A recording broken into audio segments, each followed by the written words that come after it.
सईद हाय. नमस्ते. Shri Swami Samarth. Saeed hello.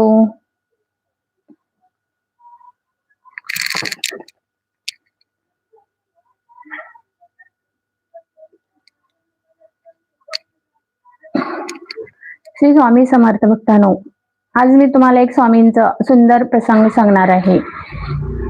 एकदा असा काळ होता की एक गरीब गृहस्थ दररोज स्वामींच्या दर्शनासाठी येत असे. घरात पैसा नव्हता, चिंता खूप होती, पण त्याचा विश्वास अटळ होता. स्वामी माझी परिस्थिती नक्की बदलतील. काही दिवसांनी तो गृहस्थ खूप निराश मनाने आला. स्वामीकडे पाहून म्हणाला, महाराज, किती काळ वाट पाहू, कधी सुटणार माझ्या अडचणी. स्वामी फक्त हसले आणि एक वाक्य म्हणाले, बाळा, तू अजून पूर्ण रिकामी झालेला नाहीस. रिकामी झाल्यावर मी स्वतः तुला भरून काढीन. काही दिवसातच त्यांच्या आयुष्यात चमत्कारिक बदल झाले.